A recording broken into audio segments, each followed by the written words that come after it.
Ladies and gentlemen, it is now time. Oh, no. Oh, yeah. I finished these fights. Give me a hell yeah. Top Rope Nation. Learn to love it. It's the best thing going today.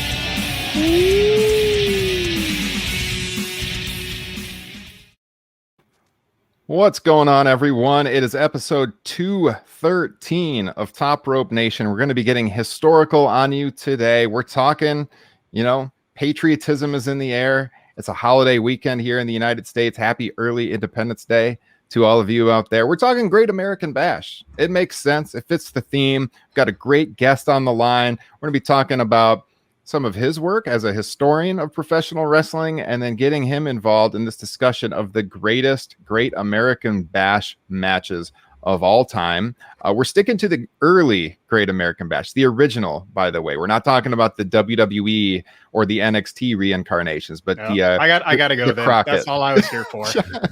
Damn it. Justin's like, that's all I prepped for, man. 2000s. Justin had a winning rant where he was going to convince us all that changing the name to The Bash was the best thing that ever happened in the history of the show.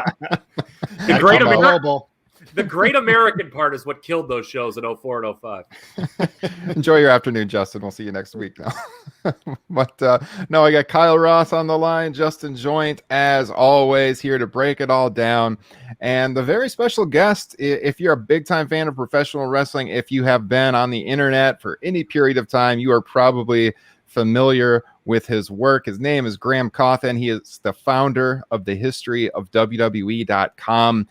We've referenced this website many, many times here on Top Rope Nation. It's a great resource if you're looking for any, untold tidbits about house shows, if you're looking for television results, pay-per-view results. I remember the first time I went to that site trying to find the first wrestling event I ever went to, a house show in the middle of Iowa in the 1980s with only a few thousand people there. There it was. Found the results. I'd always wondered about it. Graham had the results. And also, I should say, Graham, we have been friends for a long, long time, somewhere around 20 years. I was trying last night to think, where did I meet Graham Cawthon? And it was either through WrestleView.com. We were both involved like in the early days around 2001-ish of WrestleView.com with Adam Martin and Paul Nemmer. But I think we might have actually met before that. Were you maybe on the Bret Hart forums back on BretHart.com? I know that's where I met Paul Nemmer, the founder of WrestleView.com, but I have no memory of that, but that sounds exactly like somewhere I would be in that time frame. Like I said, it's been 2 decades. We have been friends for a long, long time. It's about time we do a podcast together. This is the first time you've ever actually wanted to talk to me. Finally, like, it's time to break the ice here. Yeah. No, we bonded, of course, over pro wrestling, and then our love for Bruce Springsteen over the years, talking about That's right. going to some concerts of the Boss. So it's great to have you on Top Rope Nation, man. Welcome to the show. I am so happy to be here. It's a perfect Saturday afternoon. I'm sorry, no, we're listening to this in the future. But it's a perfect day to talk old school wrestling, which is one of my favorite hobbies. Yeah, Graham, he's got the theme down, man. He is in his wrestling room. You see the vintage posters behind him if you're watching on YouTube.com. If you're listening on the podcasting feeds, check out the YouTube video so you can see that beauty. That wall is amazing. Love to see that here.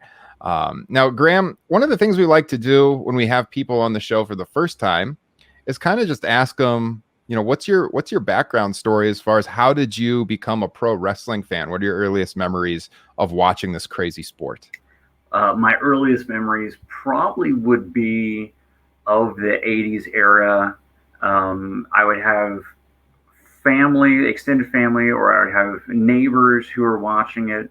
And honestly, during that time frame, you had the Hogans and the Macho Mans and the Ultimate Warriors and the Andres the Giants.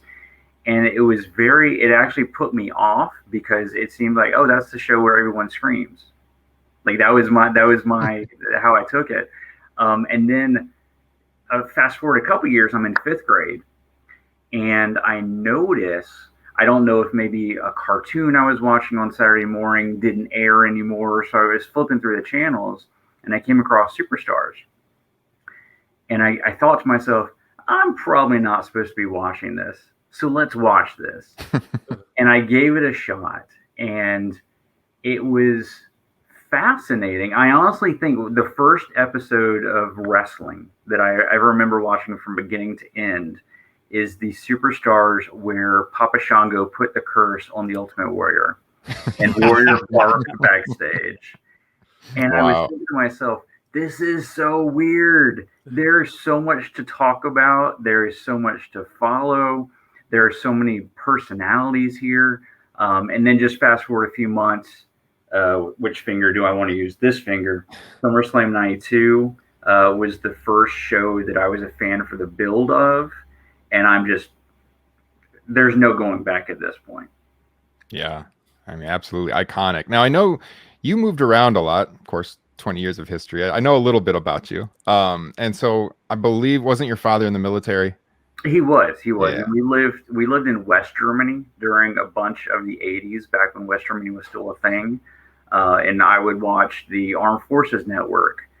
And we would, once we moved back to the States, fast forward a few years later, I'm a wrestling fan, and I'm going through these old VHS tapes of what we recorded from television back on the Armed Forces Network. I found that they aired Superstars and Saturday Night's Main Event overseas back in the mid 80s. And Nice. It just kind of added fuel to the fire of this industry is so weird and fascinating, and I need to learn more about it. And how did they get to air that stuff overseas back in the mid 80s when apparently there was a war happening in the US between all the wrestling companies, and the WWF is going global already. Mm-hmm. Now, you were mostly a WWF fan growing up, is that correct? Yes, because no matter where I lived, I could always get it. Right. Okay.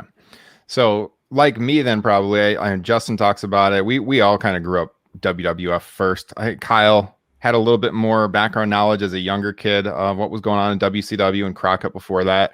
But when we get into talking about the Great American Bash, these were events for me that I watched years later for the most part. Like the mid 90s ones I saw live on pay-per-view, but the old stuff I had to go back and rewatch again, getting ready for this podcast. So that I'm guessing that was pretty much the same for you as well.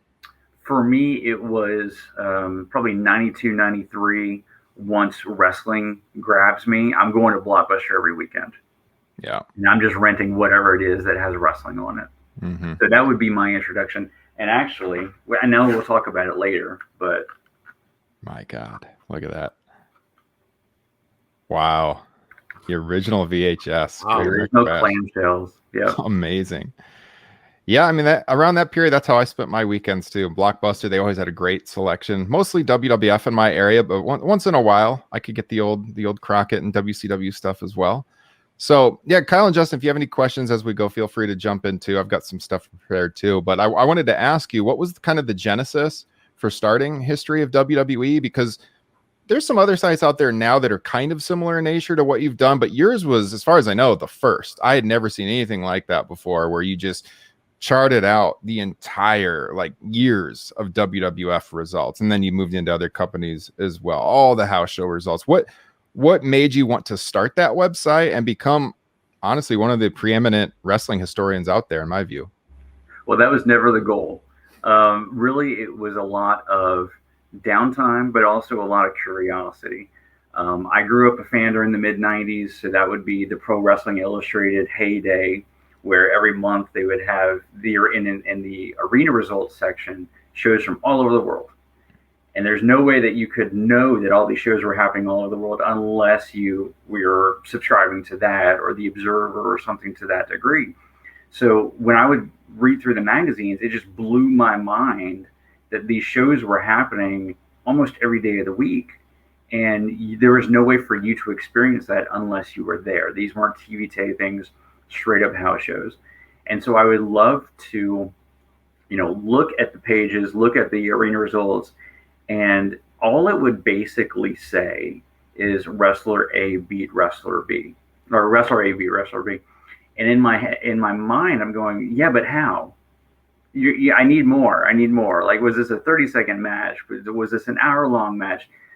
So I always wanted to be able to convey the story of the match in as much brevity as possible.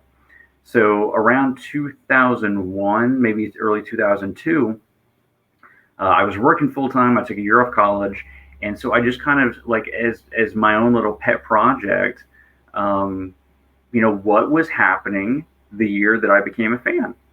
The iconic shows that you think of when you become a fan as you're a child. What was happening the day before? What was happening the day after?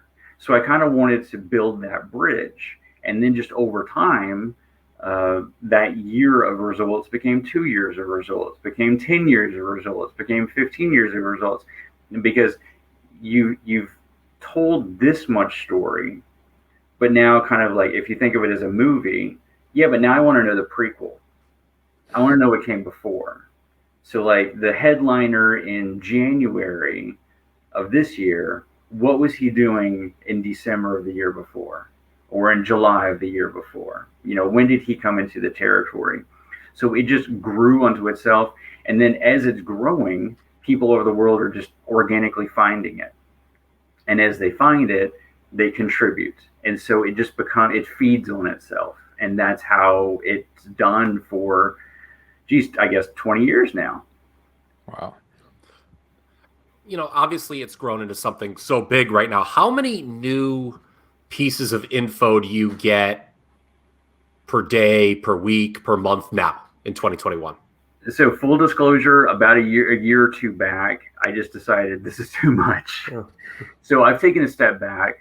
Richard Land has really been the driving force over the past couple of years. But I will say, when I was full-time into it, maybe a half dozen emails a day, something to that degree. But really what got me, what fueled my fire more than anything was tracking down old footage. And this is pre-WWE Network. This is stuff that you'd never find on YouTube. It's finding the old footage from, Crockett in 1984 that very few people had seen, or certainly no one today really talks about, and being able to add that stuff in great detail. Nice. I was going to ask you about the growth of the website, because I remember, like I said, you were doing some stuff with WrestleView, and I remember you writing some articles on there.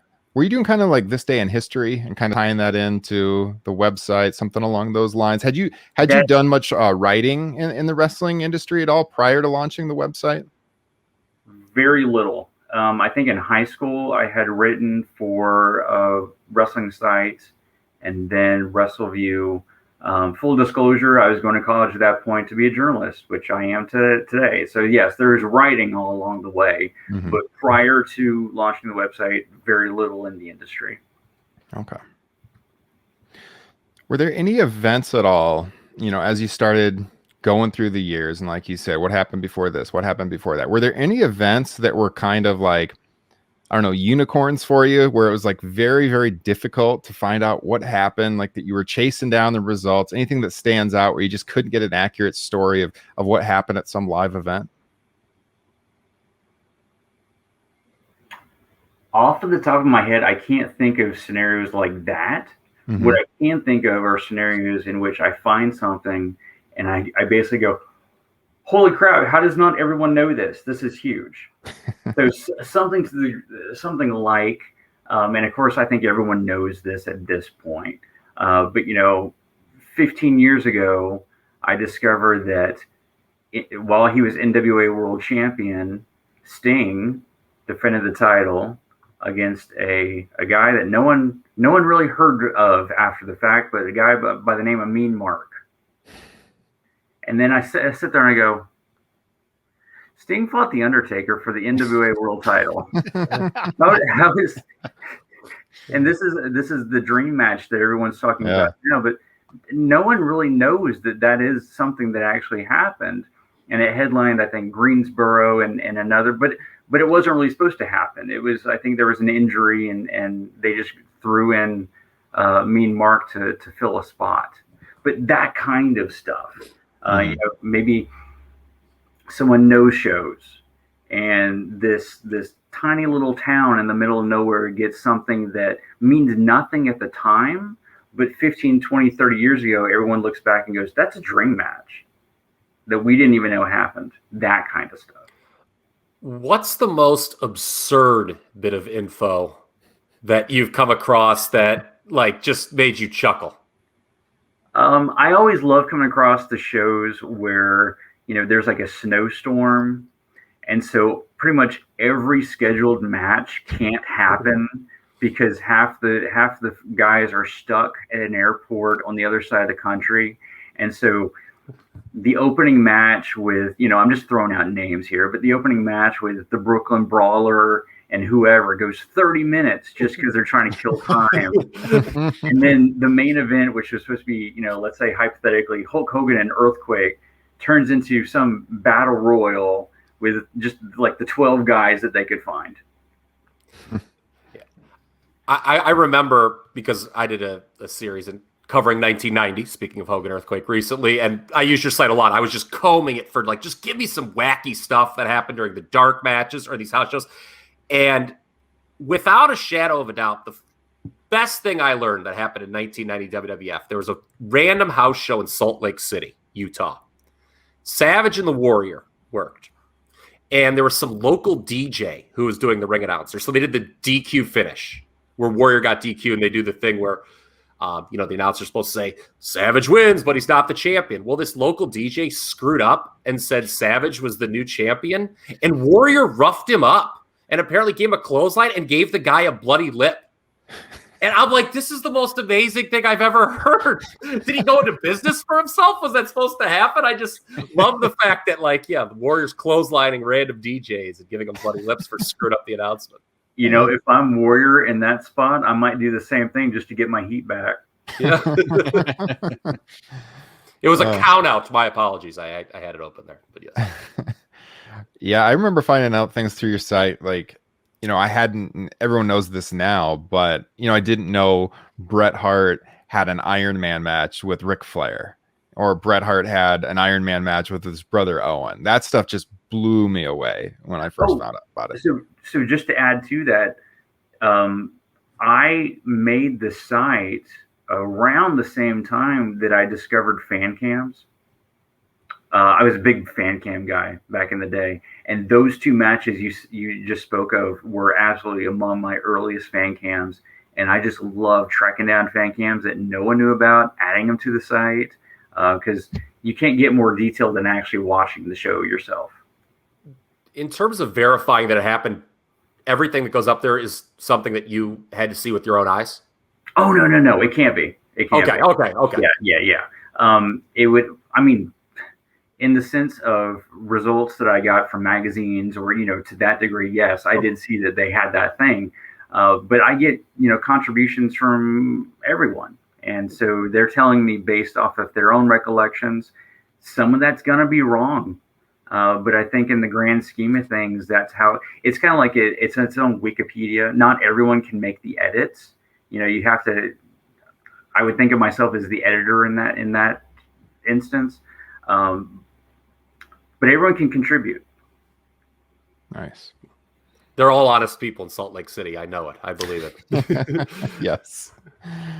Yeah, I think too, just the travel schedules too. You always hear the old time wrestlers talking about these insane travel schedules that they had at the time. And when you go through, the yearly pages on your site and you kind of follow the guys around, literally as you scroll down the page and you see the way that they move town to town, it's pretty insane. I mentioned, I looked, one of the big unicorns for me was what was the card for this WWF show I went to as a very, very small child. I have no memory of it all. I just know I went to the show, but it was here in my hometown, and it was in July of '86. And I found it on your site, and then I wondered, oh gee, what was before that? And I ended up finding out that the day before there was a big WWF taping, All Star Wrestling, up in Ontario. So these guys worked one day in Brantford, Ontario, a television taping, and the next day they were in Waterloo, Iowa. And I'm thinking, how did they possibly pull that off? Because the Waterloo, Iowa airport is not big.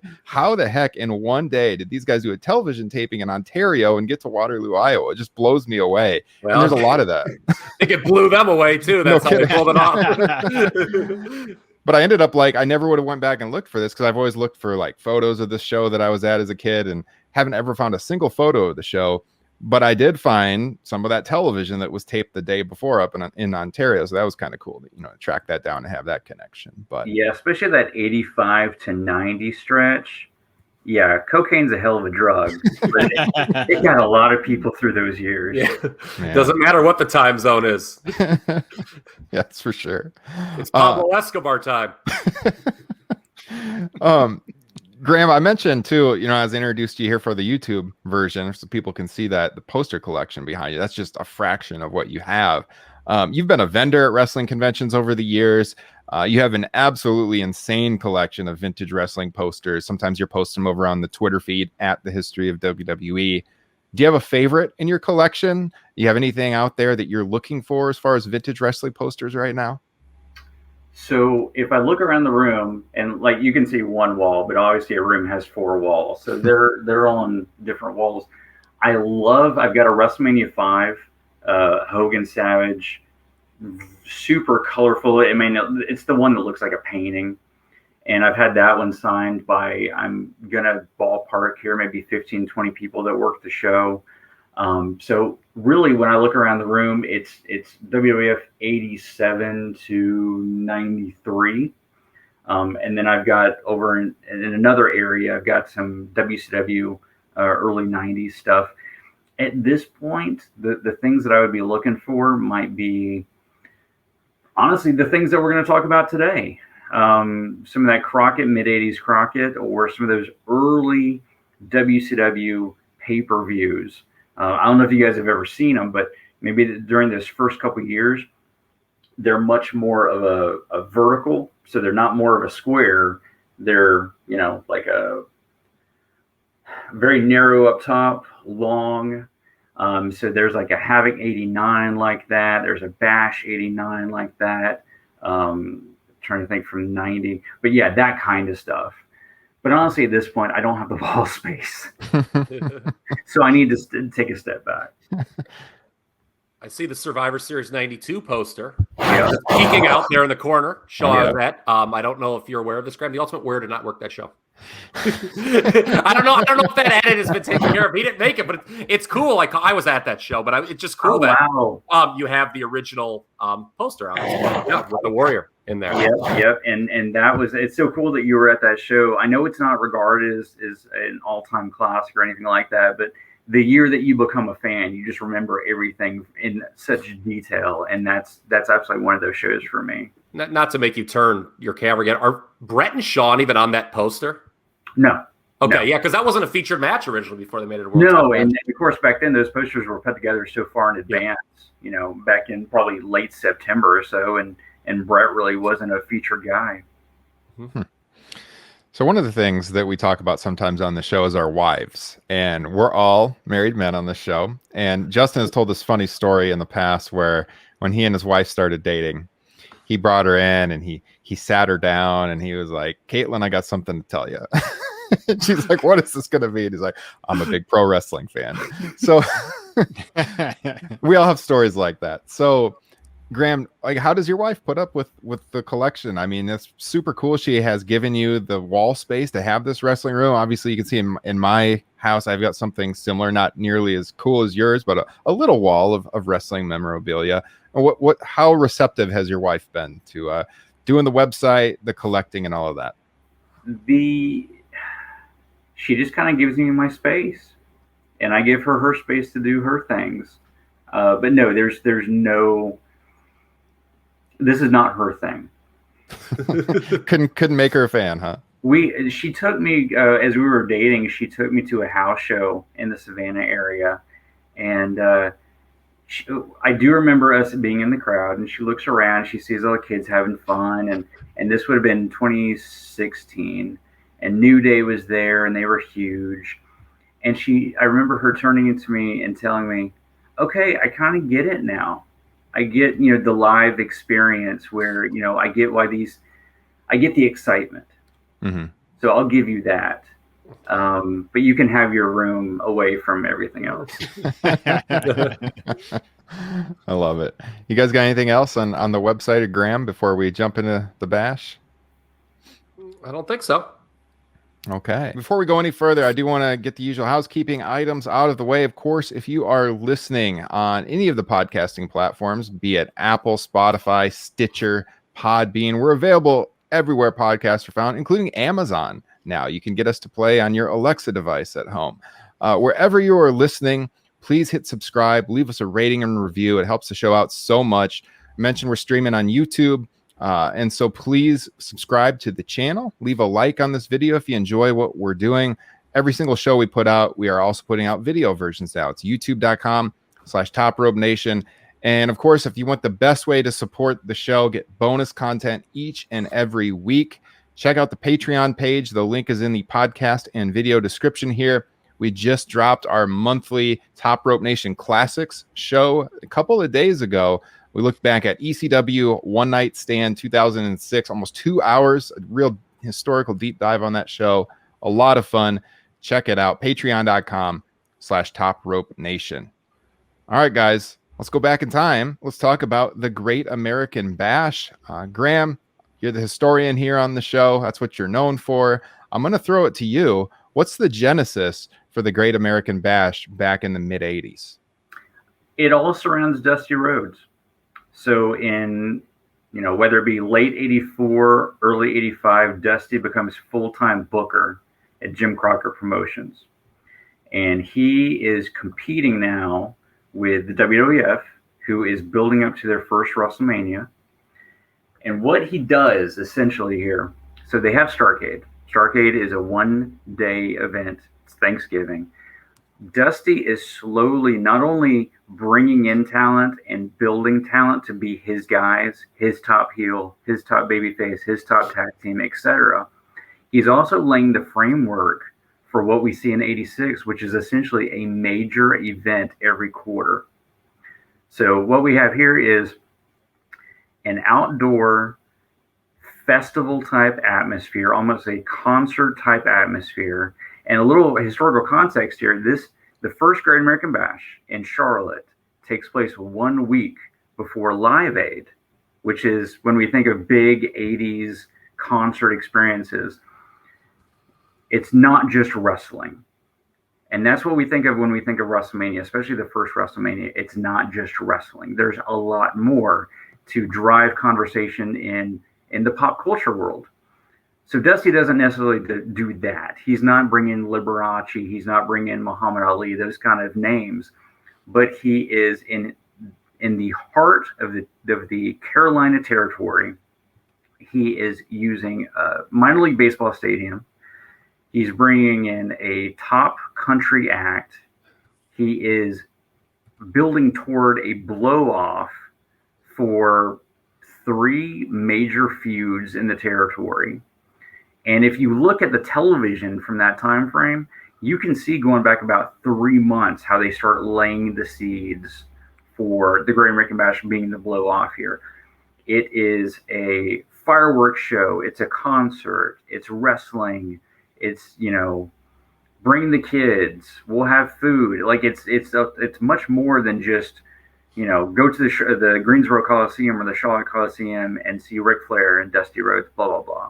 So it very much has that patriotic, family-friendly, live event experience marketing around it to make it more than just a wrestling show.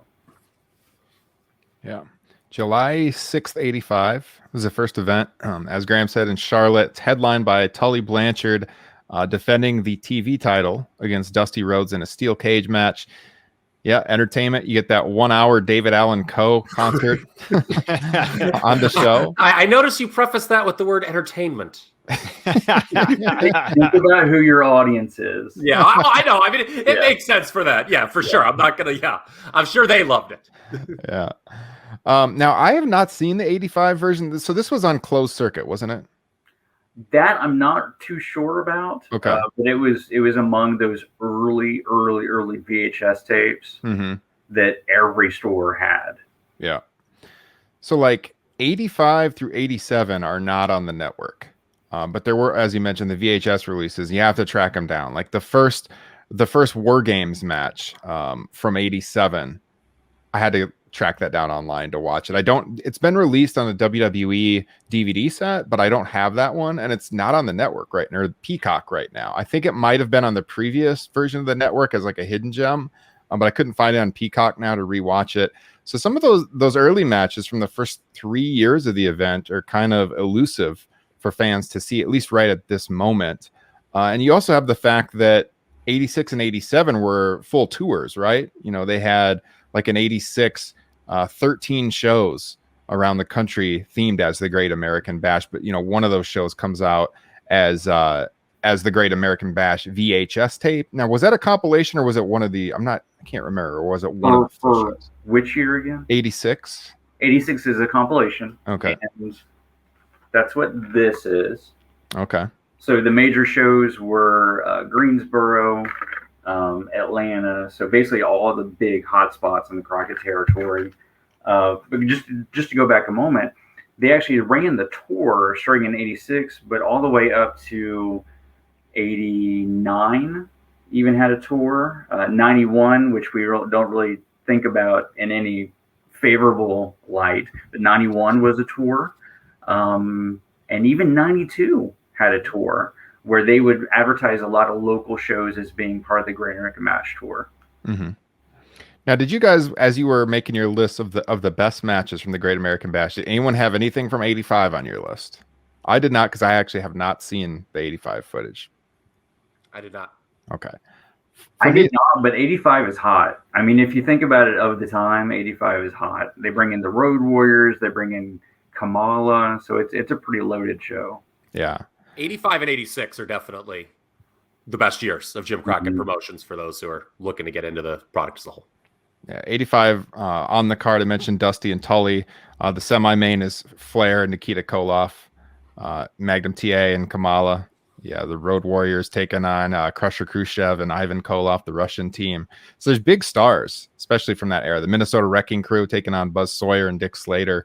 So yeah, a star-studded show, no doubt about it. But 86 was the first one where, now Kyle, full disclosure, Kyle sent Justin and I a list of his top 10 matches right off the bat. And then as I started kind of combing through the results and rewatching stuff, it largely lined up with what Kyle had sent me. I think I only added one match to the list that he had sent. I'm a real bully and an authoritarian, Graham. I just like to this say, is what we're going to do. Here's what I like, and God darn it, everyone agree with me. You're going to like it too. Yeah. But usually Kyle knows what he's talking about. I call him the wrestling Rain Man, Graham, on the show. He's got a great mind for the history of the business. And so when he said, watch this July 5th match from 1986 between Ricky Morton and Ric Flair, cage match, I had to watch it. And my God, the heat in that match is unbelievable. Just a great match. Did you have that one on your list, Graham? Actually, for sake of just grabbing a handful of matches, I didn't consider the tours because they're basically running the same match. I mean, not the same match, but you would see the same match on the tour, a dozen times. So it all depends on, whether you saw it from the home video or whether you saw it from whatever footage they showed on television at the time, because that was a big deal. They would take long segments from the Bash Tour matches and put it on Worldwide or put it on the Saturday Night Show, or, so I'm going to be that guy. I picked from the pay-per-views. Okay. Primarily. Did that match make the commercially released tape, this Flair Morton match? No. Okay. I don't think I saw that one until maybe one of the Flair DVDs. Yeah. Retirement. Yeah. Yes, I think it was the Ric Flair and Horseman DVD. Ryan, we talked about Correct. this. Okay. Yep. That's how I watched it. Yeah. Flair comes in on the helicopter. Pretty cool stuff. Yeah. Yeah. I had never seen it before that DVD either. They actually released, I believe, this full show on the network as one of the hidden gems. It's no longer there. Yeah. The reason I wanted to highlight this match specifically, I think when you talk about Ric Flair as a heel, there's just a lot of images that conjure up, like begging off, dirtiest player in the game type stuff. But what I love about him working with Morton is we get to see Ric Flair as a bully, which you do not see him working as very often. Like, he's on offense, he's the aggressor. They had run, obviously, the big angle with Morton, rubbing his nose on the ground, which is tremendous leading up to this. But Flair is a bully heel. Normally it's like, him chopping Luger, him chop and beg it off. No, no, no. And he has to cheat to get the advantage. This was a totally different style of work than you usually got from Ric Flair. And I think that made it novel and certainly worth the watch for anyone who's never seen it. Yeah. Very good point. Very good point. And Flair is not thought of as the biggest guy in the world. But in this case, you're right. He's working against a guy who's smaller than him. Yeah, and that's what makes it work. You're right. Yeah. It's because the size difference. Morton's a little guy, and I mean, nobody plays the babyface in peril quite like Rick. But one of the best selling points about that '86 tour is the fact that and this is how they marketed it. Ric Flair is going to have 12, 13 different opponents during this tour: Road Warrior Hawk, Road Warrior Animal, Ricky Morton, Dusty Rhodes, Ron Garvin. Is he going to survive? That's right. He's going to come out of this as the champion. Spoiler: he does not. No, and that was also that complete show where he loses the title to Dusty in the cage. That was the other hidden gem that they added on the network. Again, not up yet, but we have been promised everything since by SummerSlam. So, I loved one of those hidden gem Bash '86 tours because you can see Dustin Rhodes driving the guys out to the ring on the golf cart. Oh wow! Oh my goodness, I didn't notice that. Specifically, he's driving Ron Garvin and Wahoo McDaniel. And he's got to be 18. Wow. Yeah. Wow. Justin, there was some juice in this match. You're always a fan of the bleeding. Did you enjoy this one? I'm sure you probably went back and watched it. No, I have not seen this one. Oh, really? Oh, yeah, probably no. because it's on the DVD. I'm going to have to loan you the DVD. Yeah, worth watching for sure. But yeah, it was on Ric Flair and the Four Horsemen, that DVD set that came out. Now, fast forward to '87. The first War Games match takes place in Atlanta. I watched this one. I've seen it before, but not in quite some time. I rewatched it last night. I had to watch it off of Daily Motion. Come on, Peacock. First War Games match. I'm watching on Daily Motion, and I'm like screencasting it to my Roku, and it's so pixelated. But man, what an awesome match. It is an awesome match. I need the better quality on Peacock so I can watch it as it is meant to be seen again. But you got 5-on-5. You've got JJ Dillon in there factoring into the finish, and JJ Dillon bleeding as well. First War Games match, guys. Talk about it. What do you like about it? Graham, start with you. Well, you really don't need anything other than a good working VCR to watch that match in full. There you go. You got the tape. I do. So I know. I think there's a large percentage of the fan base that just loves War Games. They love the concept. Think about all the great matches over the years. But if you think back to 1987, it's really convoluted, right? It's really you need a stopwatch to keep up with. Okay, so you can go in 1 minute, and you have to wait for 3 minutes, and you have your team has it. It's very convoluted. I think the 80s, and I love if you've seen some of the 87 ads, the commercials that are trying to sell this concept, and it shows all these people work, all these like mechanics or whatever they are trying to build this massive cage. It's really very Mad Max-ish. 87 is really cool for that concept. I think there were certainly better War Games matches over the years, but it's hard to beat the first one in terms of impact. That VHS he held up too, that artwork on the cover, I think, isn't that the one that AEW imitated when they did the blood and guts? They kind of tried to recreate that. That's a pretty iconic poster. I love that. So yeah, it was July 4th of '87 in Atlanta. They did the second one in Miami just a few weeks later. Almost the same lineup. The difference was in the first one, you had JJ, of course, teaming with the rest of the Horsemen. It's Flair, Arn, Lex, and Tully. And they were taking on the Road Warriors, Keita Koloff, Dusty Rhodes, and Paul Ellering. When they run it back on July 31st in Miami, the difference is instead of JJ Dillon, you have the War Machine, better known as the Big Boss Man. And you know why that is, right? Yeah. Yeah. Yeah, because JJ got all sorts of effed up on the finish of the first one. Yeah. He did. Yes, he pretty did. brutal. Because they had to modify the Doomsday device because of the low ceiling, and they modified it by just killing JJ's poor shoulder. That poor guy, man, it just looks rough. You know, It does. I am so jealous of Graham because he's actually got the master copy of the VHS. I just have a dubbed version of it way back when. And I remember watching the first War Games for the first time and thinking something was wrong with my TV because the crowd is so loud compared to the announcing. Like, I don't know if it was mixed that way or if the crowd was just that freaking insane in the Omni that night. I mean, these people were frothing at the mouth. You talk about the history of War Games, and we're obviously all used to the heels getting the advantage, right? It's just like old hat. The heels, because it makes sense from a psychology perspective. It'd be weird if the baby faces had the man advantage. But in this first instance, that Omni crowd was living and dying with every entry. Like, they were freaking out when the baby face would be down 2-1 or 3-2, and then just it would be this massive like relief or explosion when the baby face would even the odds up. I just think in terms of the psychology of the War Games working, this, I don't know if it can be beat by maybe 92. 92 is a better overall match than this one. But in terms of just the crowd heat and them living and dying with every entry, whew, man. Imagine being in that crowd that night. Yeah. Imagine being sitting next to that guy, that real big. I mean, you're not supposed to say this anymore. It's big, that large man with the Larry Bird jersey on. Woo! That would have been the scene. If anyone sees it, they show him, they stop on it. If everyone wants to watch it, man, that's a wrestling fan right there. Well, also a little context here. In the mid '80s, Atlanta had nothing to cheer for. Right? The Braves weren't winning any games, but Dusty Rhodes was. Yeah, that's true. And, the Hawks, they would only make it so far, and the Falcons stunk. Mm-hmm. And I think they had 3 hockey teams leave. Wow. Yeah. No, yeah, this makes, I guess wrestling crowds aren't exactly like this anymore, but it definitely gets you excited to have wrestling crowds back here soon.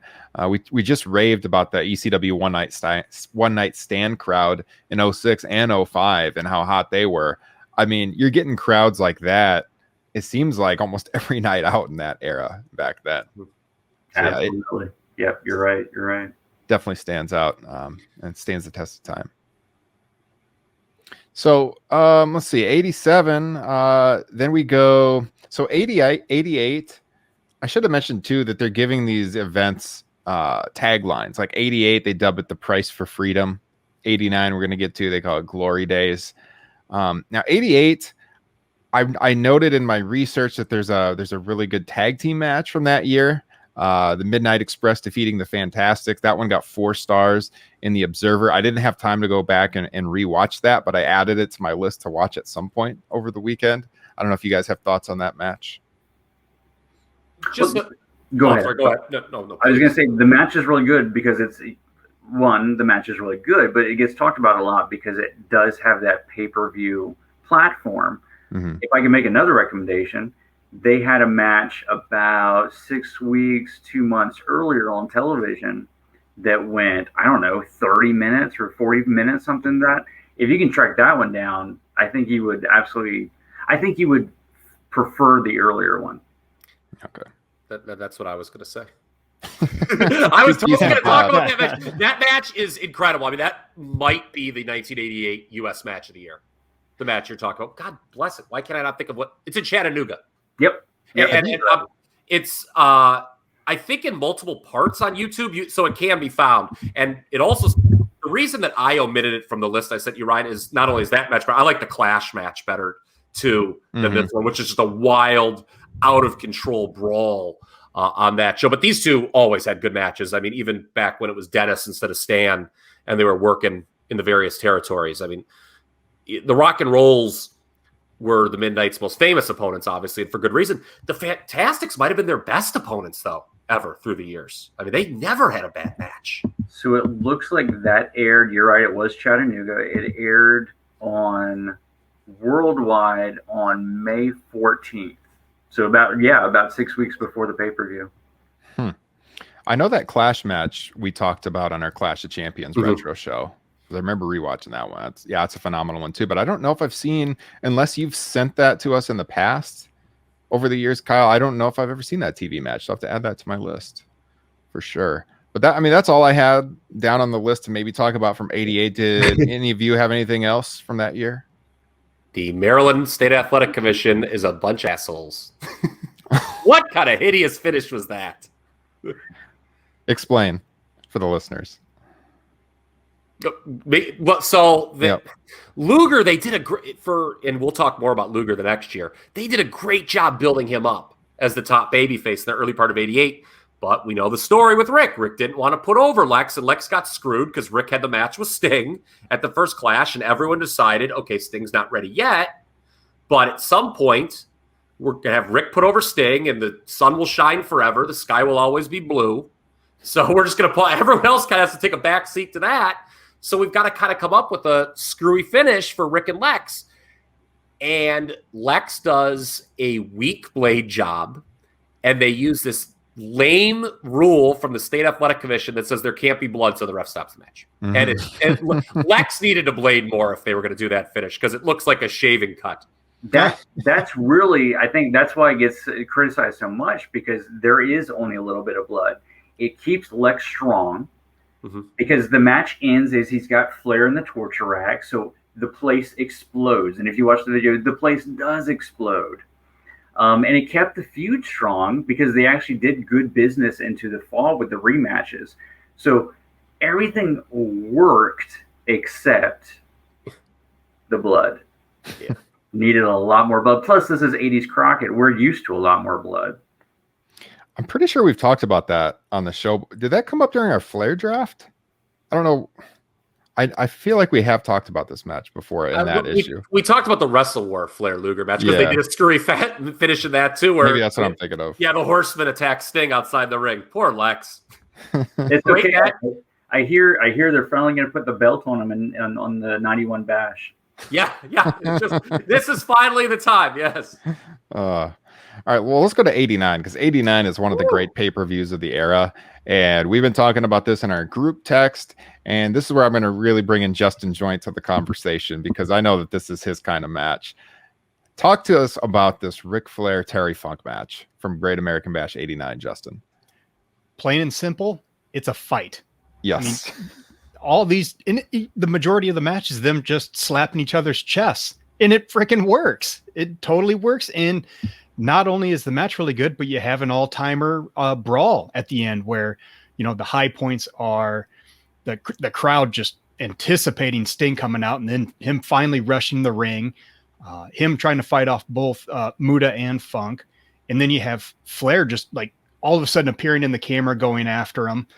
And then my favorite part is you think it's over, Sting and Flair in the ring, Flair bloody, green mist all over him. And then I don't know which one, but either Funk or Muta threw a chair at him. And it looks legit like Flair had just lost his temper at that point. And he goes, hurtling out of the ring to go after him. And they just keep fighting. And yeah, all I can say, it's a physical fight of a wrestling match. Mm-hmm. Absolutely. Graham, your thoughts on this one? And that match did make my list.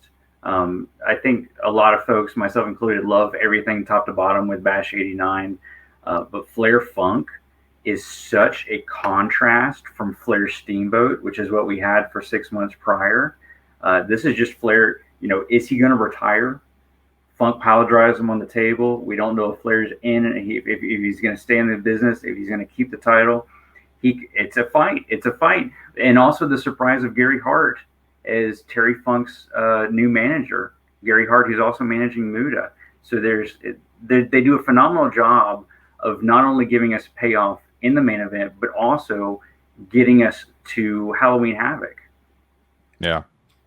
I was going to put the website over, Graham, in this case. This is like the kind of stuff that people want to see. You can see after the match, Gary Hart's first time managing Terry Funk in parentheses right afterwards. So you get that good frame of reference. I think, actually, first of all, let me say this. I love a match coming off just a hot angle. Right? It's an all-time angle that they do at Wrestle War 89 with Funk Pal. In Afterbirth, Cult of Cornette people, by the way. Would love to hear your take on that, the dreaded Afterbirth word. But I just, there's just no angle like that just makes you anticipate a match, I feel, today, right? that just come out like, I mean, it's freaking go time. You're kind of like rocking back and forth in your seat, waiting for this to start. Flair comes out with the ladies, rushes the ring, and it's on. I think that maybe other than the Vader match at Starrcade, this is peak babyface Ric Flair. We talked about him as a bully heel earlier, but, you know, there's a little sympathy, which you don't associate with Ric Flair often, right? And, you know, with the points Graham made about is he going to be able to retire? The pre-match interview, all that stuff was cut on the Turner Home Entertainment version, I think. I don't remember seeing a lot of these interviews when I went back and watched this on the network. But that interview with Gordon was great beforehand when Gordon's like, Rick, you haven't even had a warm-up match. Do you think you're going to be okay? Like, it is just really, really good stuff. And I'm just thinking, I'm like, man, I don't know if Rick has ever been better as a babyface than he was in this match. And the crazy thing is, we all know Ric Flair's 1989. He had a better match with Terry Funk than this, believe it or not, later. That's what's insane. Yeah, go ahead, Justin. Well, my one little criticism of the match, and I loved it, but rewatching it back, it kind of took me aback, is does it seem like they brought out the pile driver kind of in the middle of the match, and it didn't really play into it all that much, considering the hype of it? Oh, I honestly don't even remember. You mean when Rick did it, or when Funk was going for it? When Funk got the pile driver on Rick? I don't know. I think it was far enough along because, right, Flair puts his leg on the rope afterwards, right? That's how they get out of the spot. Because you're right. They sell it a little bit, and it's like, uh-oh, I think Rick's going to lose. And I think he gets his foot on the rope to get out of it. But they go home not long after, I think. Yeah. And it's not an altogether decisive victory either. Like, he doesn't beat Funk. Yeah. He beats him 1, 2, 3, but he doesn't overpower him dominantly. Yeah. Because cradle finish, right? Yeah. The feud had to continue. Obviously, they went to Halloween Havoc and beyond. So, yeah. But, you know, that post-match brawl, my God, it makes you want to see the tag match. What Justin brings up, the crowd wanting to see Sting out there to make the save. I love that and miss that. You know, I know I say this, I miss this in today's wrestling. The crowd wanting a specific person to come out and help and then getting rewarded. That's just so awesome. Yeah. Yeah, you watch this match on Peacock, and then it's over, and you see that there's around 15 minutes left running time. You're like, what's going to happen? And then you stay in, and you get that massive brawl, the great promo.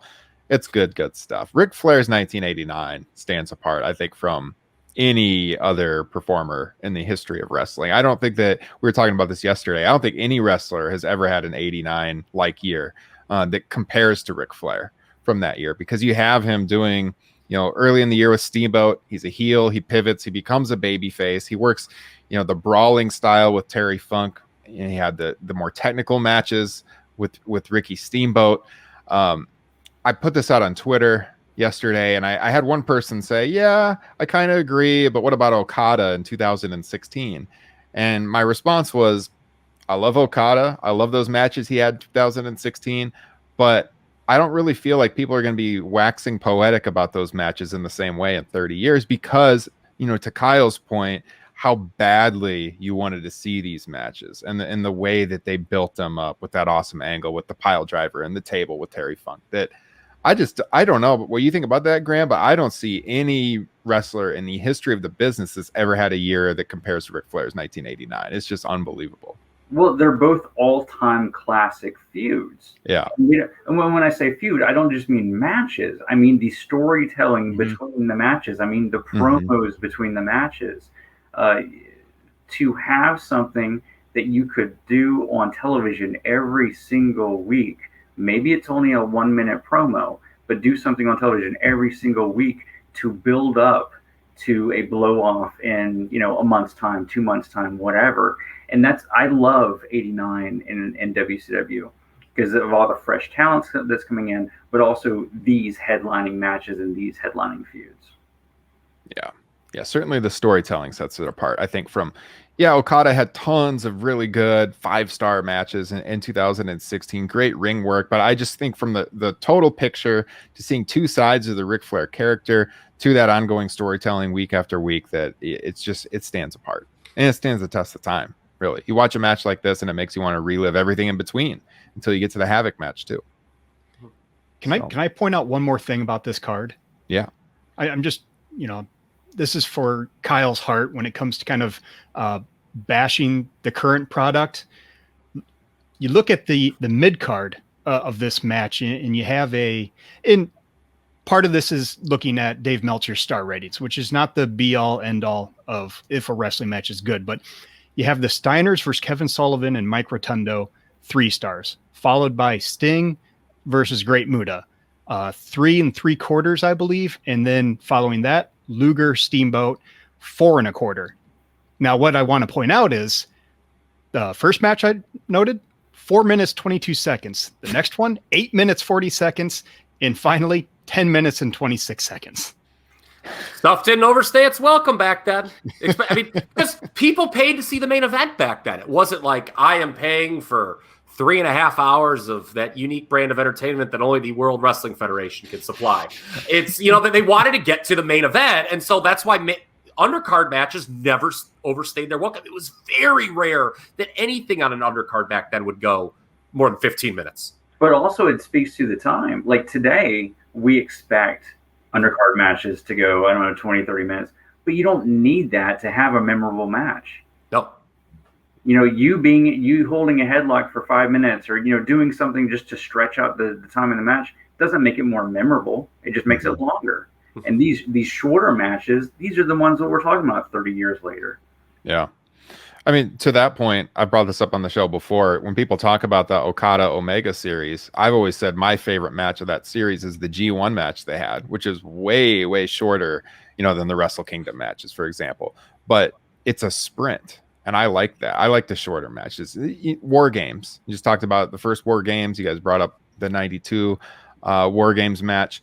Those matches are all about 25 minutes, a little bit less. And when they do War Games in NXT, they're 45 minutes long. You don't have to have a 45-minute long War Games match for it to be a great match. None of the all-time classic ones were that long. And they're spectacles too, right? Because at the end of the match, everyone has to be basically dead. Yeah. Yes. Well, that's the other thing too that, not to go back a little bit, but with that 87 War Games match is there's so much happening in the ring all at the same time versus the way WWE lays out matches when they're multi-person matches like this. Is it like 2 guys are doing something and everyone else is just like laying there watching them? And then 2 other guys get up and they do something and everyone else watches them. Sometimes there's a few things going on, but not like what you see in 87. It's a whole different product. It's like real life chaos, whereas today there's a lot of people playing dead. Yeah, like that's not how people really fight.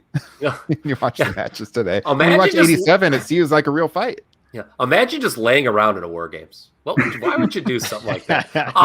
Because it's not time for my spot. Yeah, exactly. In the interest of time, I don't know how much everyone, Justin referenced it. I'll just throw it. There's one other match from this show that made my list, and certainly Bash 89, I think, is deserving of multiple matches on a list like this. Because, I mean, it's a god tier pay-per-view, in my opinion. The Luger Steamboat match is so awesome. And we've talked about it before, I believe, when we did this for Halloween Havoc, guys. 1989 Lex Luger, if you have like a concept of Lex Luger, you need to put it to the side and watch 1989 Lex, because this man was the god of the Smart Mark community. Jim Ross acknowledges it on commentary. He's like, some people actually still cheer this guy, and I don't understand why. But yeah, I mean, the Smart Mark crowd loved 89 Lex. I love 89 Lex. I love this match. I see Graham shaking his head, and that makes me feel very good. So I've had a long-standing theory when it comes to Lex, and I'm right there with you. I love Lex in 89. The longer his hair is, the better he does whatever it is that he needs to do. This sounds like something Justin would say. Yeah, I love that theory. Short hair legs, especially like 93 legs, like Lex Express legs. No, because all the power comes from the hair. He didn't sweat like he did back in those days. Yeah, the longer his career got. What was fascinating about, I had never thought of that, but now I'm not going to be able to unsee it now. I've got the match in my head, and I'm just like, it's Luger's hair is like the only thing I'm seeing. But what's fascinating about this match with Steamboat in particular is Lex is like feeding Steamboat. Like you don't like it seems so odd. Like you don't see Luger do that because he worked a lot as a babyface, but he takes the chop, gets right back up, takes the chop, gets he's back down.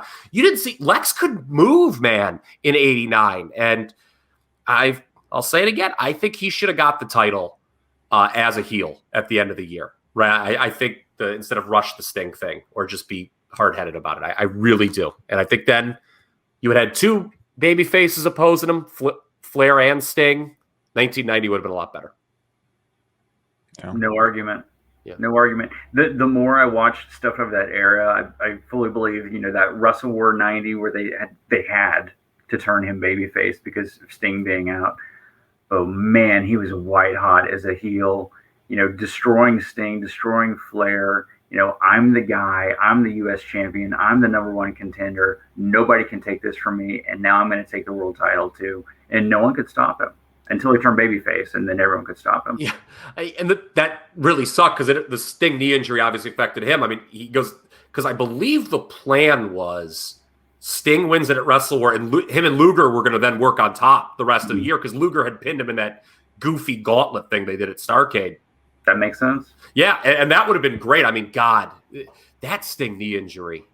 Has there ever been a more catastrophic injury to a promotion than that? But the blow off. I know we're here talking about the Ric Bash. The blow off at the Bash with him coming back and win the world title. That's like what we remember of 1990 WCW. Mm-hmm. Like for whatever it was intended to be, that pinnacle moment in Baltimore is such a big moment. It's such a big deal. It's such a what the rest of the year surrounds. I guess I just framed it like that because, I joked earlier, when Sting becomes world champion, the sun would shine forever and the sky would always be blue in their minds. And that didn't happen. Like, business didn't go up at all when it happened. And it feels like had Sting won the title as planned in the early part of the year, they would have been able to keep Luger heel and things would have been more logical and I think maybe better. Let's move ahead to 1990. Yeah. Because I think there's a tag team match that is going to be mentioned. 1990 dubbed the New Revolution. And certainly not new because you've got the Southern boys here with the Confederate flags taking on the Midnight Express. Kyle, you're a huge fan of this match. Yeah, Midnights are my favorite team ever. Yeah. This is my favorite match of theirs. And I'll say it's either this or Steamboat and Dustin versus the Enforcers at Clash 17. That's my favorite WCW tag of the decade. Those are high words of praise from Kyle Ross. So full disclosure, this match also made my list. And the Clash match, I should let you all know, I'm a half an hour from Savannah. So I pass the Savannah Civic Center on a regular basis. And I always think, that's where Sting pulled in the ambulance. Yeah. Nice. And he went to the wrong door. Oh, man. I love that. That's similar to or an hour north of Cedar Rapids where they had the Clash of Champions where Hogan got attacked and they took him to the hospital. And whenever I go by that hospital on the interstate, I always think of that 94 Clash with Hogan going to the hospital. St. Luke's, I think it is. Or it was at the time. Now, do you always refer to it as a local medical facility or do you actually call it a hospital? Oh, I always say there's that local medical facility to my wife. Yeah. Hogan once resided there for a little while. This is it's an awesome match for sure. 1990. I went back and watched this. Again, like the Midnight Express is not a tag team I was very familiar with growing up at all, or even too much until recent years. And a lot of what I've watched with the Midnight Express has been Kyle's recommendations. And this was one that he was speaking glowingly about, and it definitely lived up to the hype. People should listen to Cornette's review of this match. I know Jim Cornette's very divisive. I certainly wildly disagree with him sometimes. Other times I completely am on board. But he is in his elements on his podcast reviewing this match. Like, it's a really good 45-minute listen, especially if you know the match well. You don't have to watch along with them. Him just breaking down every spot, why it worked, why maybe it could have gone better. It's tremendous stuff. Yeah. And also something to consider, the Southern boys were not established. Yes. The Midnight Express were the U.S. Tag Team Champions. So, like, they're the old hat. And this is not supposed to be that competitive of a match, but it ends up being a star-making match. It's funny you bring that up because Cornette spends the first part of the podcast talking about what you're saying. No one really knew the Southern boys or the crowd. Is the crowd even going to be behind him? And he's like, I don't really care what the office says. We're going to spend the first 5 minutes getting these guys over, and the crowd into him. And it's like that. Like it's just really good to listen to, like how his thought process on it. Yeah, nice. You sent that to us. I am going to check that out for sure. 91 we can skip. Kyle, you mentioned to us the other day that you might mention this off air that you went back and you had never seen 91 and you put it on and it is just as bad as the reputation preceded it. Yeah, so I had never watched it before because of the reputation. I was like, well, why would I, in the tape trading days, I'm like, why would I pay money for something that's regarded as so hideous? I'm not going to watch that. And then the network came out and I never thought to put it on. And, we're 91 now, me and Liam reviewing that. And we're talking about Flair jumping ship from WCW, WF. And a lot of Great American Bash. I'm like, I've never watched this show. I'm going to put it on. And good Lord, it might actually be worse than people say. I've just never seen a more depressing show. Like, maybe I'm looking for it, but every performer that comes out just has this look on their face like, this show sucks. Don't want to be here. And as Graham, joked earlier, nope, Lex Luger does not win the title from Ric Flair at the show because Ric Flair doesn't bother to show up. Yep. Yeah, so I certainly didn't have anything from 91 on my list. I don't know if Graham, if you had anything else from 90 on your list, I should have given you that opportunity, or if by any chance you have something from 91. Nothing else from 90. I'm sure you guys know, but I did a book on the Baltimore Arena several years ago, and all these major shows are just, this is the home of the Great American Bash for so many years. But 91, it is rough. But if you look at 91 from beginning to end, the whole year is bad. Like the only thing that makes the Bash stand out so much is the absence of Ric Flair, and there's not a main event to save the show. So Wrestle War 91, War Games, I'll give you that. Super Brawl 1, the most memorable thing, Steiners against Sting and Luger, I'll give you that. That's like a match of the year kind of match. And then you get here, and the one guy who typically saves the pay-per-view got fired. So now you've got all these like new characters like Johnny B. Bad. You've got Oz. You've got all these guys. No one is over. And then the guys who are established, you've got the Rock and Roll Express against each other. So you took the hottest tag team and you split them up. So you killed your hottest tag team. But then the other guys like Barry Windham, who is a heel, Lex Luger, who is a babyface, and then you switch them after the match. So now who's your top babyface? Because your top babyface is now your world champion heel. So there's really nothing at all. And in interviewing for the book and interviewing so many fans who were there that night, some of them walked in the building that night not knowing Flair had been fired. Oof. Oh, because it happened. So, it was like a week, 10 days, whatever. So if you missed one weekend of television and you walk in having tickets for the show and you sit down and there's a piece of paper there saying that Ric Flair will not appear, blah, blah, blah. And like, what's the main event? Yeah, because I think it was just with 1 week. They ran a crawler on the final week of television or something. It was a different time. You didn't have the internet to just push the scoops out back in 91. What folly on that show. It's not just Flair leaving. They have the scaffold match, which is so dangerous.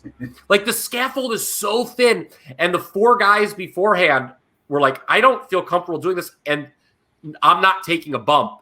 So they changed the rules the day of to capture the flag. Like it's gym class. No one does anything. It's just four guys holding on for dear life, hoping not to fall off this thing. And frickin' PN News grabs a flag to win. That's fun. The most memorable thing about that match is it's Stone Cold Steve Austin's pay-per-view debut. Yes. And he's the first guy who has that boo-boo face on. When he's like, I wish I would be anywhere but I wish I would make my pay-per-view debut at a different time. And then the main event is not Luger Wyndham. It's this mixed tag. It was Rick Steiner and Missy. You guys are going to love this, Ryan and Justin, if you know this. It's Rick Steiner and Missy Hyatt against Arn Anderson and Paul Lee. They've been hyping it for a while. Well, the Maryland State Athletic Commission rears its head again, and you can't have a match with a woman and a man. So they take Missy Hyatt out before the match. I think the Hardline, yes, it is the Hardliners, capture her. And Dick Slater and Dick Murdoch. A fan tries saving Missy from their clutches. And do you remember this, Graham? No, I can't remember if it's, okay. Because the whole scenario is just ridiculous, and it's getting more ridiculous. Yeah. I can't remember if it's Murdoch or Slater. One of them just takes a wild swing at the fan and drops Missy while doing it.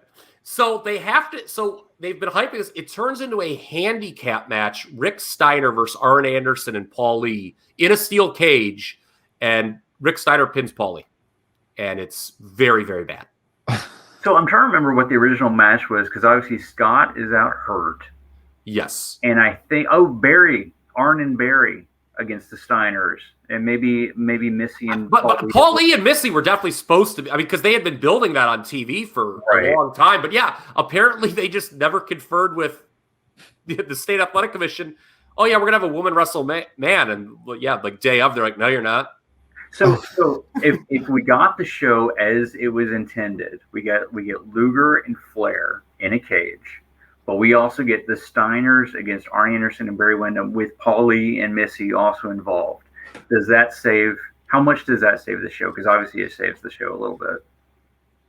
Well, yeah, because I think the whole reason this show is terrible is just because, it was unprecedented losing a main event like that and having these match changes. You're right. I mean, that's what it is. I mean, the match quality is not good top to bottom, but yeah, it would be much better. It'd be, 91 WCW was kind of running on fumes, like you'd mentioned earlier, until they went to the Dangerous Alliance at the end.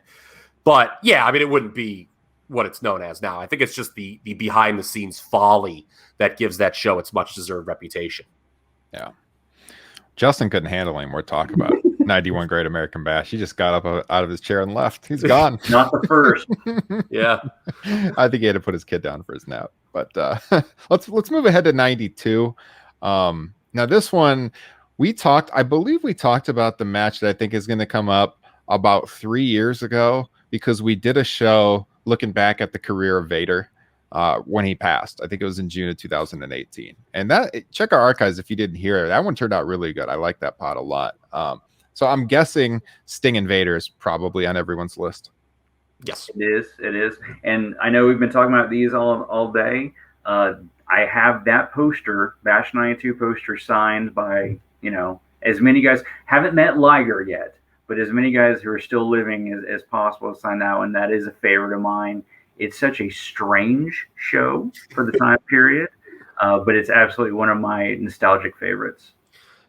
Yeah, this was an easy pick. This would be in the tippy top among all the matches we're going to talk about today. Such a great rivalry that these two had that spanned multiple years. It's hard to pick a favorite pay-per-view match of theirs between this, Starrcade, and then Super Brawl the next year. A heel being put over this strong was very rare in this era. Now we see it all the time, right? Every WWE show, my God, the heel just decimates the babyface, but a heel winning the title relatively clean. It was pretty. Sting knocks himself out when he misses the Stinger Splash on the post, but that was pretty clean. Yeah, heel win back for 1992. So that was a big deal. It's funny when Graham mentioned this being an odd show. Man, did Watts just kill the energy of this promotion when he took over? It was so dim. And then they do that silly tag tournament on it. Mm-hmm. This is the semi-main. Yeah, just watch this match. I wouldn't watch the rest of that show, to be honest with you. It's just so dark. Yeah. I did see in some of the reviews of this match, people were like, oh, it kind of deflates the crowd because the heel went over and everything. But, that doesn't bother me watching it right now. If you don't like heels going over, just go home right now. Yeah, no kidding. Yeah. Watch the World Wrestling Federation today. No, I love that. I picked this up at the store. I was wondering what you're doing. The vintage Vader figure with the helmet, with the steam and everything. Gotta love that era. Vader, just good stuff. But yeah, this is a great one. This was when I started making my list or if I was going to make a list from scratch that didn't include Kyle's recommendations, this would have been right up there. One of the first ones I thought of. This and Funk and Flair. It's a good one. So yeah, Sting and Vader is one of the great feuds from that era for sure. Now they didn't have a Great American Bash in 93 or 94. Is there any background behind why they dropped it? Does anybody know? I think it's basically Eric Bischoff taking over and just clean slate. That's the Dusty era. That's, obviously last year was Bill Watts. We're going to do our own thing. And one thing he was big on is cost cutting. So no more tours, obviously, or no more big promoted tours, a lot more television and a lot fewer house shows. Yeah, I was thinking the same, that, it kind of coincides with Bischoff's rise to power. Also, Ryan, if you remember, we just did that Wrestle War 92 pod. And remember we were talking about how many shows they had lined up in such a short span. They had Wrestle War. They did the Bash, obviously, that year. They had a Clash. And then they did Beach Blast, the first one. And it was like so tight. I think it was a case where it's like, well, we've got to get rid of something. And, under Eric, Beach Blast / Bash of the Beach became a bigger deal than the Great American Bash. That was kind of his baby. And so, yeah, I think that's why they cut it. And then they bring it back when they, were kind of doing pay-per-views every month, because that was a pretty logical thing to do. They had like a Campus Showdown pay-per-view or something that they were planning, I think, for early in the fall that they dropped too in that era. In 92, yeah. They were looking to do too much, yeah. Yeah. So we get to 95, and the one on the list here, I really like this match, especially involving Angelo Poffo, Ric Flair, Randy Savage. Maybe not the finish that you would be expecting going in. Randy is out to avenge his father and the attack, but on Father's Day. But in fact, Rick gets the victory in this match. And I mean, you're talking about old rivals going back to their WWF history, of course, just a few years earlier. It's kind of crazy looking now. Maybe it's just because we're older, but it seemed like at the time that their WWF feud had been like a long time ago. It's like only 3 years. Changing promotions does wonders. People have forgotten this because we just had one big national promotion for so long. When it happens in a different promotion, it's like a whole new world, man. Yeah, like it never happened. Yeah. Yeah. So you look at this match and you think about how Vince thought Randy's wrestling was behind him and wanted to announce full time, and he's on a mission to show that he can still work, and he's out there with Ric Flair, who at this point is 46 years old and still doing top level stuff. Great match. I assume this one was probably on your list, Graham. It wasn't. Oh. Actually, if I was going to look at the whole show, I didn't pick anything from 95, but if I was going to look at the whole show, I'd probably go with Pillman and Alex Wright, even though, like, I'm a long-term Pillman guy, even though they always beat him. They always beat him. Anytime he gets some push, like, this is going to be the moment, they beat him. Yeah.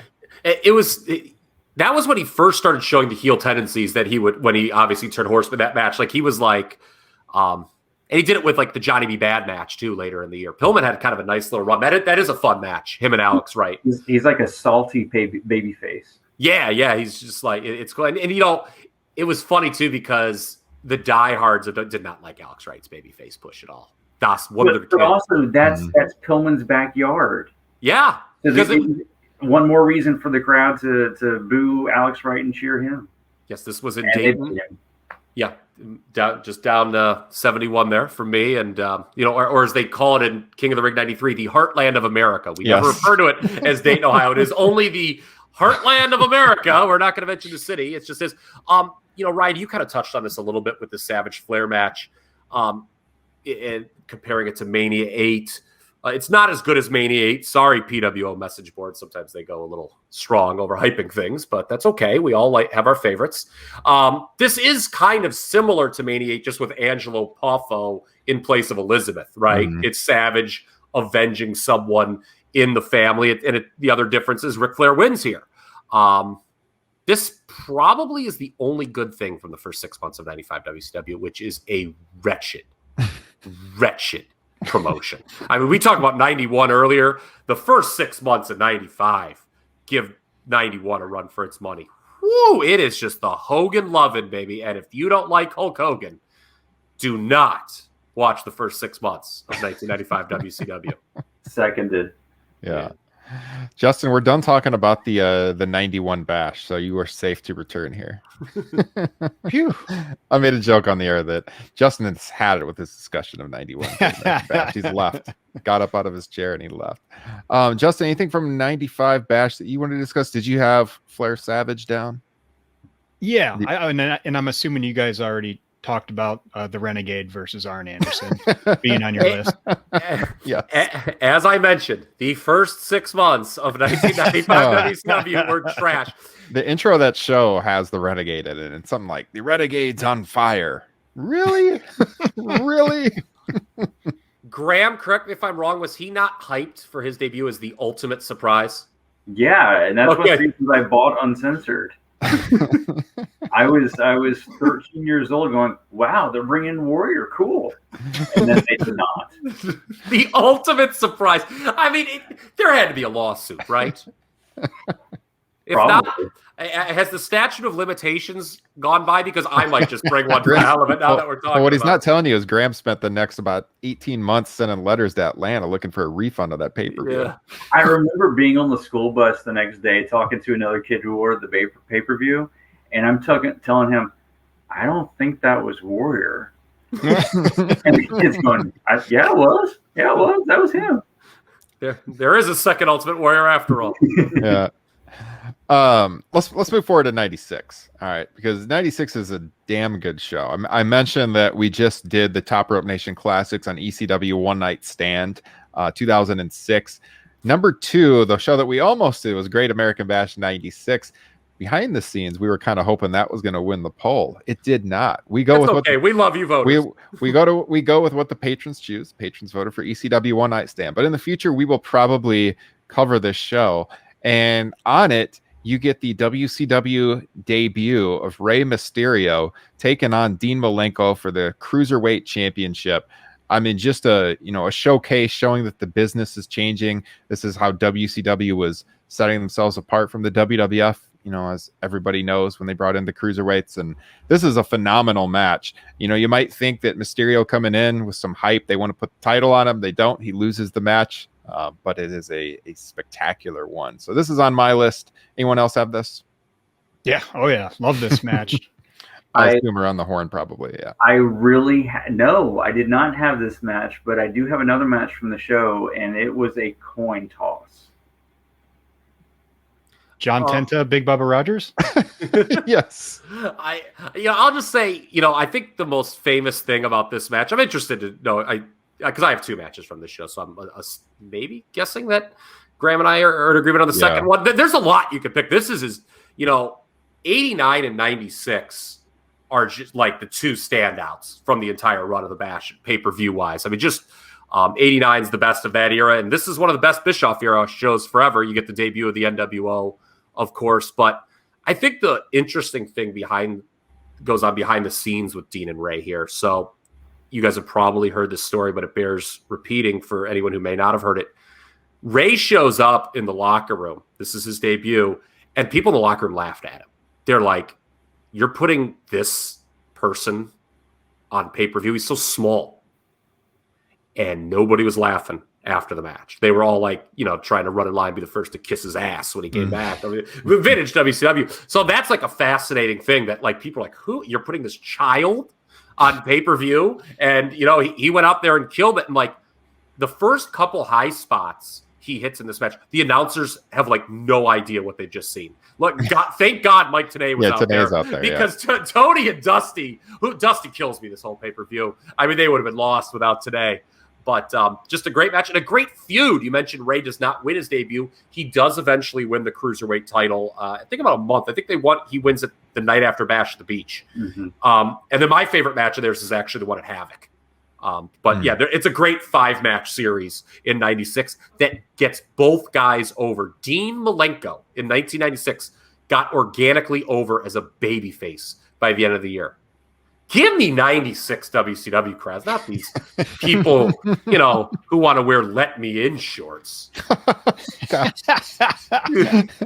No, this is Yeah, at this point, Hurricane Rana had not made the lexicon of Tony Schiavone. Everything's a Frankensteiner in this match. But yeah, Tenay's out there to help kind of paint the story and does a good job. And yeah, it's phenomenal. And they gave him a lot of time too. The match is about 18 minutes long. I think it's like the second longest match on the show, only behind Flair and Arn against the NFLers, Kevin Green and Steve McMichael. So yeah, well, and we should hit on that real quick because we mentioned mid-card matches not going long, not overstaying their welcome back in the day. What was so unique, and obviously we all know this, and I think most people listening know this, this era of WCW, the main eventers couldn't go very long.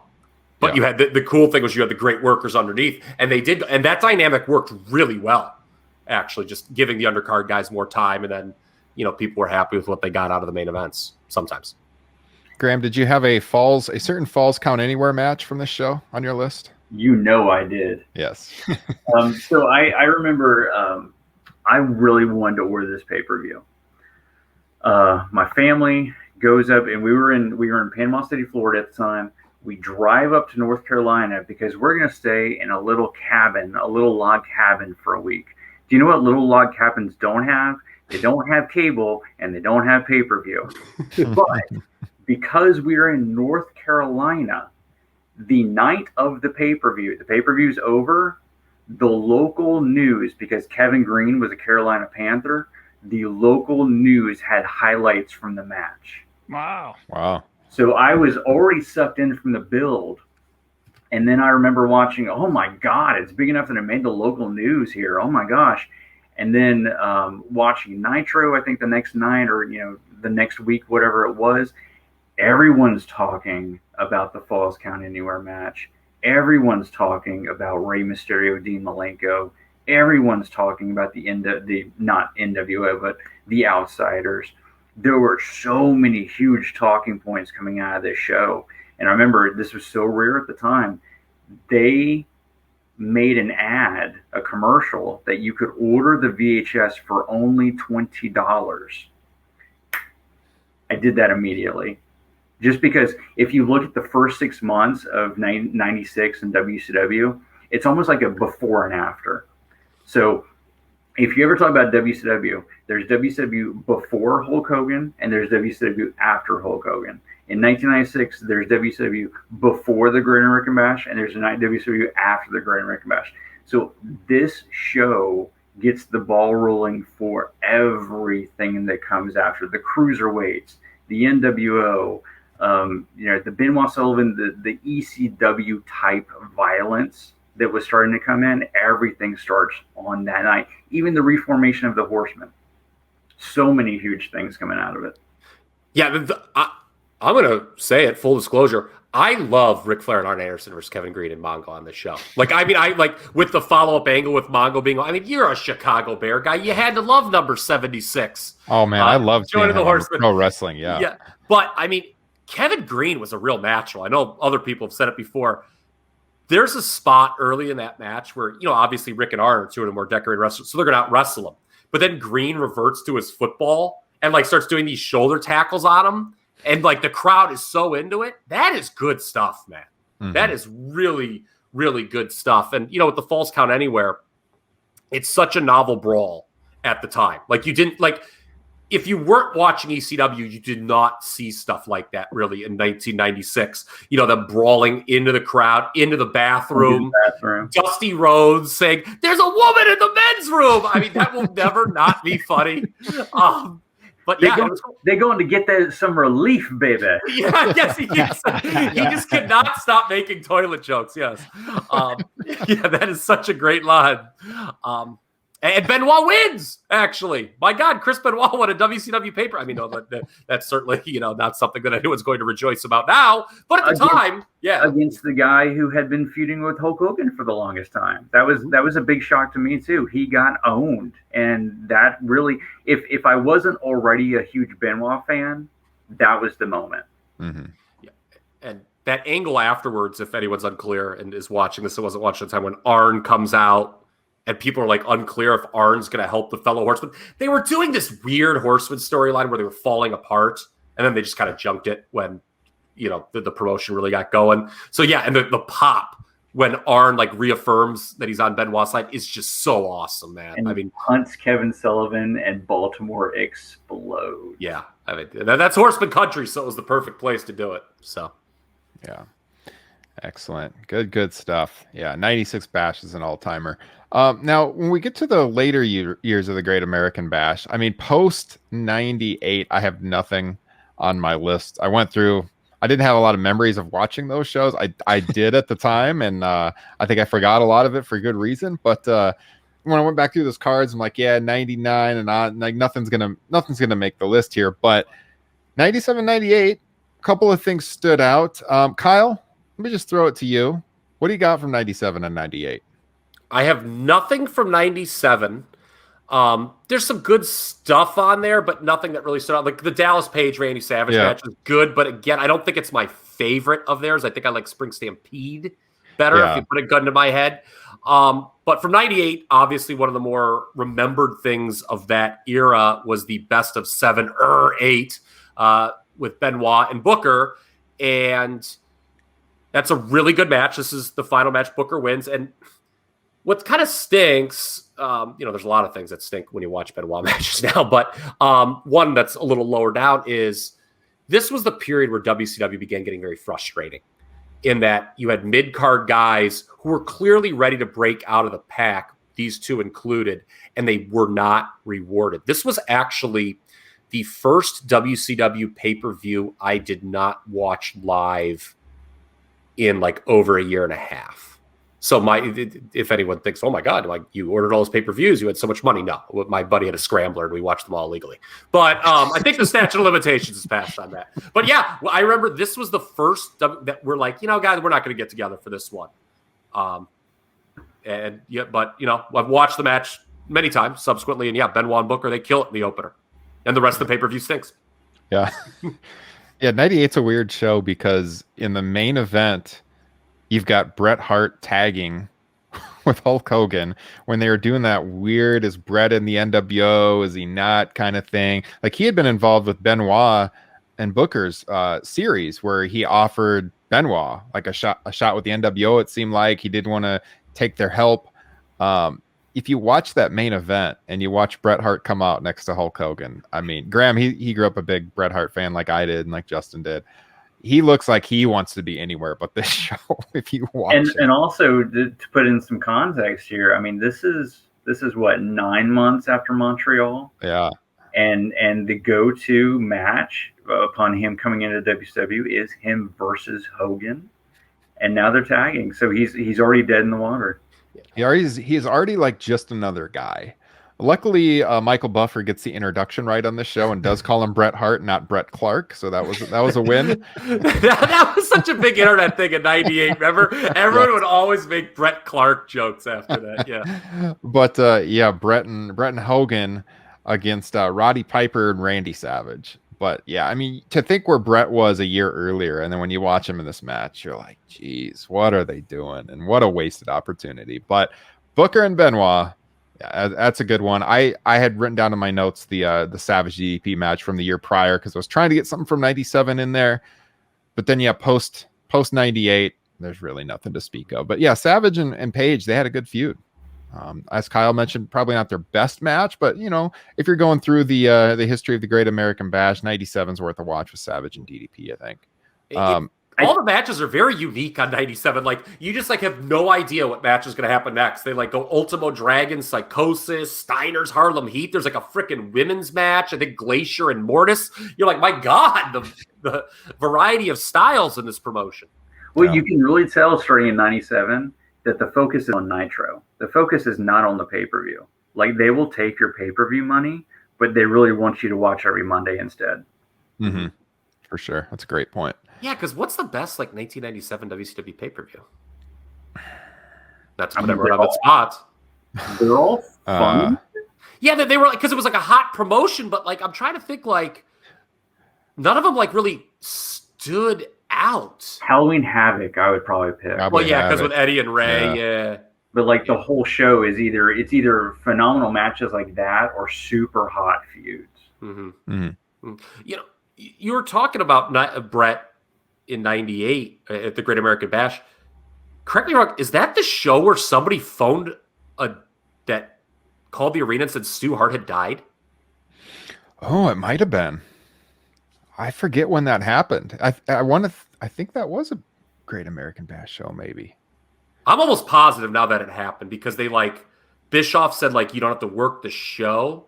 Because when you mentioned Brett, I mean obviously Brett is not exchanging Christmas cards with Hulk Hogan at this point, but when you mentioned how he looked, that kind of jogged a memory. I'm like, I think this might have been the show where somebody phoned the arena and to tell Brett Stu had died, which was a lie. Obviously, it was a prank call, which is just a freaking hideous thing to do. It was a show. Yeah, I just googled it. Is Brett. Okay, I was gonna say because it's Brett's only Bash match. Yep. Okay. All right. Yeah. So that makes sense. Yeah. Well, how about that, by the way? So that's another reason he didn't want to be there. Yeah, no doubt. But yeah, I'm looking at an article right now. Yeah, Bischoff and Dillon offered Brett the night off, but later Brett received confirmation his father was actually alive and well, but still shaken by the incident. The prank obviously kind of stayed with him the rest of the night. So they were booking him bad. Yeah, that on top of it. Yeah, Brett looks like he wants to be anywhere but the Great American Bash that night. Did you guys have any other matches on your list in the later part of the 90s that we should hit on before we wrap this up? Graham or Justin? No. No. 2000, it's an interesting time frame because I was willing to give the New Blood and the Millionaire Club a chance. I like the concept of taking all the established guys and making them the underdog. Same. But it went sideways so quickly. Is Great American Bash 2000 the heel turn that not even Vince McMahon can stop? What a freaking hideous idea that was. Remember, Eric Bischoff goes on TV and says that and just totally telegraphs that Bill Goldberg is going to turn heel because there was the rumors that Steve Austin, that's when you started reading Steve Austin might turn heel, which was another stupid idea while we're talking about those. But yeah, and Eric goes, not even Vince McMahon can stop this heel turn. Yeah, sure. He was really staying up all night thinking about that one, Eric. Well, hopefully we've given you guys something to go back on the WWE Network if you're international or Peacock and rewatch. We always love doing these historical shows. We love bringing on guests. Had a spectacular one today with Graham Cawthon. Hopefully we can bring Graham back in the future, and it won't be 5 years, Graham, until I get you on the podcast again next time. Tell the listeners where they can find you and if you've got anything in the works wrestling-wise for the future. The easiest place would be Twitter at the History of WWE. Feel free to tweet me, ask me questions. I may not know the answers, but I'll make something up. It's the only way to do it, man. That's how we survive. No, this was a lot of fun. I really appreciate connecting with you here and getting to talk to you. It's a good time. Yeah, and if I can add one thing about the Bash, when you look at the beginning of it and you look at the end of it, it begins as a unique live experience that you're not going to find anywhere else. It ends as an afterthought because we want you to watch the show from home. And you can see that progression. We want you to buy a ticket. We want you to be there. We're going to have fireworks. We're going to have a concert. We're going to have, blow off to matches that you've been waiting for months and months and months. And it ends as just another pay-per-view during a week in which we have, 15 hours of television to fill. Yeah. Well put. Well put. Justin, Kyle, any closing thoughts from you guys? I'm ready to get started on part 2 hours of the WWE version. Let's go.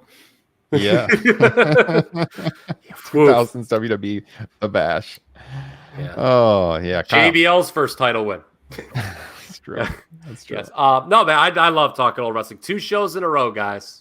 2 shows in a row. Love talking about old wrestling with you guys. Thank you so much, Graham, for coming on. It was great. And, hopefully one day we can convince Ryan that Top Rope Nation Classic can become the main thing. And then we'll just brand when we talk about present wrestling, Top Rope Nation Present.